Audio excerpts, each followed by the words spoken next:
Hi, I'm Venus O'Hara and welcome to another video. Today I'm going to be talking about sex magic and feminine and masculine approaches to sex magic. I wanted to share this video because I'm very passionate about sex magic, and I also was in Ibiza a couple of months ago and I was with a client who has an erotic shop there because my main source of income and business is actually reviewing and designing sex toys. And I told her that I had been speaking, I'd given a conference at the Magic International Fair here in Barcelona, which is the biggest esoteric fair in Europe. I gave a conference called Introduction to Sex Magic. And she said to me, I didn't know about that side of you, or that side to you. I don't know how to say, I've been abroad for so long. Anyway, she was unaware that I had this woo-woo or spiritual side to me. And I thought, yeah, it's a very big part of who I am. So I wanted to share a little bit more content on the topic of spirituality and sex magic specifically. Sex magic, if you are unaware of it, it is also called orgasmic manifestation. And it's about directing or channeling your orgasmic energy, your sexual energy towards your goals, your intentions in life. And for me, I find it a very powerful practice. I have been practicing sex magic now since March 2018. So it's going to be nearly 5.5 years. And I owe all of my progress and growth over the last 5.5 years to sex magic. So I really believe that it has really influenced my mindset. And I think our lives are a result of our mindsets and also our subconscious. There are many ways that you can influence your subconscious and mindset, of course, but this is one of them. And seeing as I was a sexpert, I thought, why not channel my orgasms towards my goals rather than just focusing on pleasure? So that's what I did. And when I first discovered this practice, I discovered it when I was reading the book Think and Grow Rich by Napoleon Hill. And in it, there's a chapter called The Mystery of Sex Transmutation.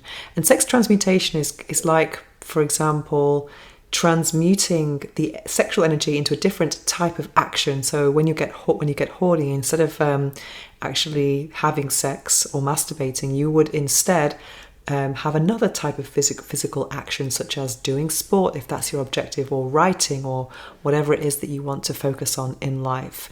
And I thought that's all very well and good, but that also seems like a form of orgasm denial. And seeing as my job was about having orgasms, it didn't seem quite complete to me, even though I think you can practice both, of course.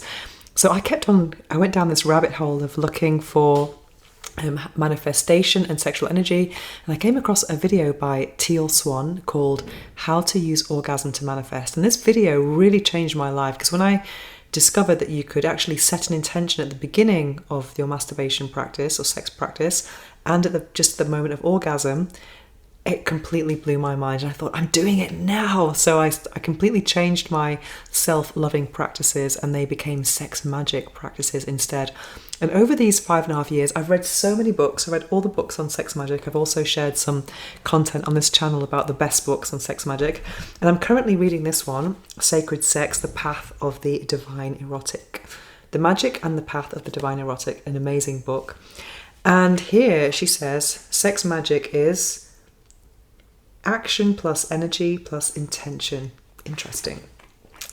So now I want to talk about feminine and masculine approaches to sex magic. And this, when I say masculine and feminine, we're not talking about men and women here. We're just talking about the type of energy.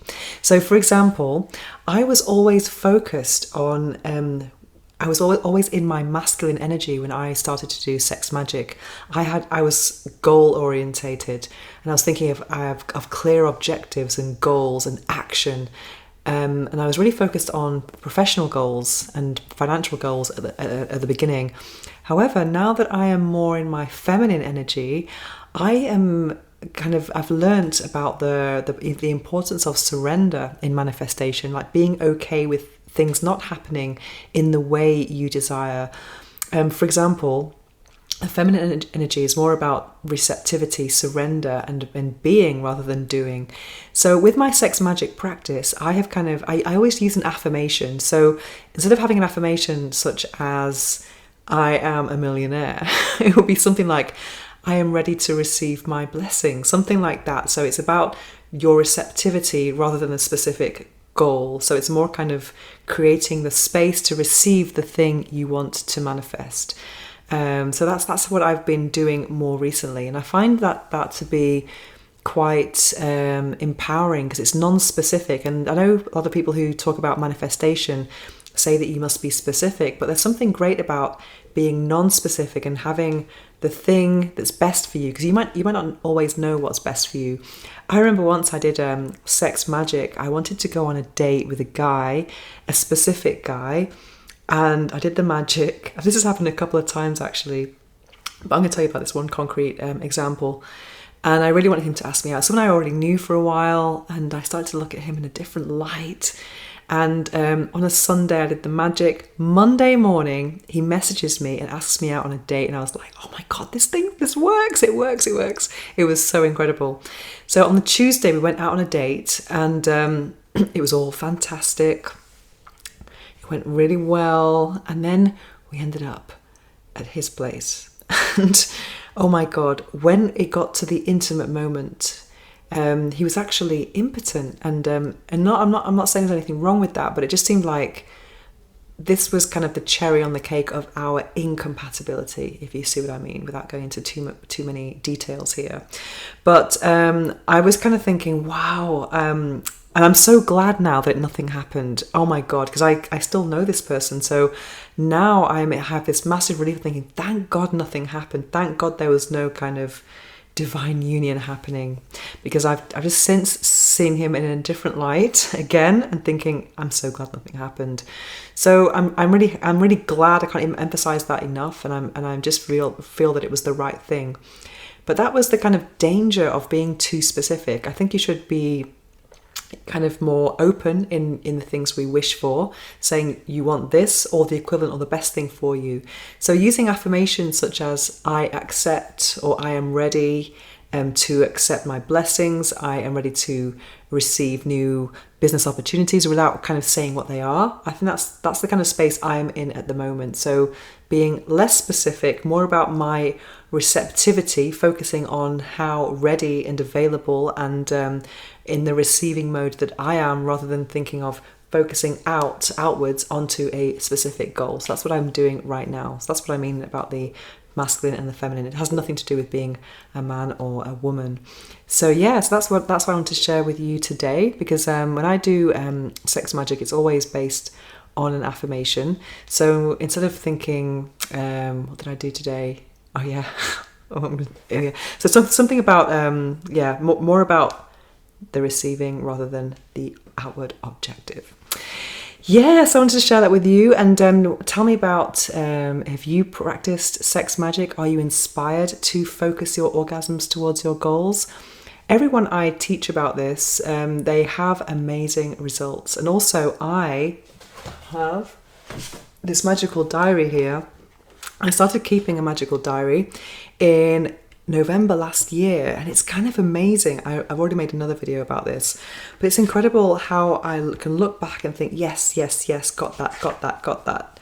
It's amazing. And also that it's always powerful to write down what you are going for, but sometimes it's just, very, very, very good. It's good to look back and think, yes, I got that. So anyway, I'm inspired to know if you are if you're inspired to try Sex Magick, and if you do, let us know if it's working for you and what is working exactly. That would be very interesting to know. Anyway, that is today's video. I'll be back tomorrow with the day 20 of my 30-day challenge, and I'm keeping it up. I hope you're enjoying it, and if you have any questions or any topics that you would like me to discuss, don't hesitate to contact me at venus@venussahara.org, or I will also be reading the comments as well, so I'll be replying to you if you make a comment on this video. And if you have a good topic for me, I will definitely add it to my list.